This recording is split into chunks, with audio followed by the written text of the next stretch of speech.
What's up, guys? Welcome back once more to Form Check Friday. I'm excited. I hope you guys are excited. We're here. We got the TV. We're going to take a look at some people's techniques and see if we can't make them a little bit better. Just heads up, if you guys want to submit for Form Check Friday, send your emails to calgarybarbell2@gmail.com. As of right now, we're up to submissions that cap at October 16th. So we're a little bit behind. Hopefully you don't need turnaround that fast because we're going through everybody. You'll either get an email back from me or you'll get featured on the show. So please keep the submissions coming, but just know it'll take us a while to get to you. Hopefully that's all right. So our first submission today comes from Sheldon, and Sheldon's doing some sumo deadlifts. Now he noted that when he lifted, he found the way that he was lifting really fatiguing on his quads. Now, first off, you'll notice his first rep looks great. Now, I would say the reason it's fatiguing on your quads is because you're doing it right, man. You're taking the time to focus on setting your back. You're taking the time to push the bar off the floor, and you're maintaining a good solid back angle and extension and all that good stuff that I preach over and over and over again every week in these videos. As the set wears on, however, we're starting to see things fall apart. We're starting to see that back go more and more. We're starting to see some sloppiness come into the lift. So what I would say is take more time between reps. If it's tiring on your quads, that's good. It should be. It's a push off the floor. The quads are doing a lot of the work to get the bar started. Take your time, reset a little bit more between reps, and try to make every rep like that first one, because that first one was so good. Let's see more reps like that, Sheldon. You can do it. I know you can. I believe in you. I have faith in you.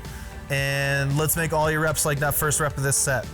Now, our next submission comes from Christopher. Christopher's doing some squats, and this is a great angle to see that his ankles are collapsing at the bottom of each rep. Now, we talked about this last Friday, but when the ankles collapse, that causes a lot of stuff up the chain to kind of not work ideally. The ankles collapse, our base of support tilts in. We start to see the lower limb come inwards. We start to lose that good external rotation and positioning in the hips. And we just start to see a whole lot of stuff up the line break down. Now, Christopher was debating, okay, well, maybe I need to switch to flat shoes. Maybe the heeled shoe thing isn't for me. The biggest thing I would say, Christopher, is that we need to work on keeping those ankles in a good position and not allowing the feet to collapse and roll inwards. So a couple of things that I think you specifically could do to address this is, number one, let's move that stance in a little bit so that when we're externally rotated in the hips, we have a little bit more room to play. If we're a little bit externally rotated and the ankles collapse a little bit, that's gonna put us at neutral. If we're too far out with our feet and we're starting off maybe a little bit valgus, as soon as the knees collapse, we see even more valgus, and that causes more issues up the chain. And let's also move the feet in a little bit. Let's focus on using the feet and being active through the feet like you're trying to grip the floor. And let's see if those things don't lend themselves to you being able to keep those joints nice and stacked throughout that full range of motion. I'd also like you to practice being a little bit tighter in the bottom, in the hole of your squat. You can do this using some pause squats, even just in your warm-ups. If you don't have maybe an accessory squat day where you can throw those in, even just do them in your warm-ups. That could go a long ways for you. Anyways, Christopher, I hope those tips help you. I hope they help you keep better orientation through your squat, make those numbers go up, and keep you further from injury, my man. Our next submission comes from Kyle. Now, Kyle's doing some deadlifts here. Kyle, you look like a young guy. I want you to slow down, man. Let's take our time a little bit here. Now, it looks like on a lot of these reps, or some of these reps anyways, you're able to get into a good position, but the instant you start pulling on the bar, everything goes kind of awry. So let's try to purposefully slow down the initial phase of the lift and try to learn how to kind of pull the slack out of the bar, learn how to keep that back rigid and flat throughout the lift. And let's just kind of take a step backwards before adding much more weight to this. I think that as a young guy lifting, really stoked to see that, but I'd also be even more stoked if you took the time to build really good movement patterns and to get good at the movement and build the skill as much as the strength, because that's gonna do you a lot of good in the long run. So biggest takeaways, Kyle, is I want you to take your time to set each rep up. I want you to take your time pulling the bar and just in general, kind of slow things down a bit, man. I'm gonna sound like an old bastard here, but it's not a race. Take your time, man.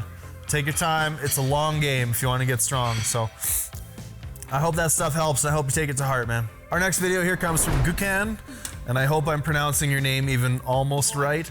If not, I apologize for that. Now, you messaged me or you emailed me saying that your back hurts when you deadlift. And honestly, this is a lot of the same issues that we saw with Kyle in the last video here. We're kind of rushing the reps, not pulling into tension, not maintaining a good neutral spine position, getting forward on the toes, shoulders out in front of the bar, etc., etc., etc. And I think this is just a product of maybe just having a little bit too much weight on the bar. So I want you to dial it back a little bit. I want you to focus on keeping those shoulders in a nice straight line above. This is a great angle for that. You can really see the difference between the position of the bar and the position of your shoulders. If this is your torso on this side, your shoulders are getting out in front of the bar and it's causing the bar to drift away from the body, and we're ending up pulled out over the toes. And then as a result of that, we're losing our back angle. So a number of things going wrong here, a number of the basics I think that need work. So take your time with each rep. Try not to jerk into the bar. Let's set tension into the bar.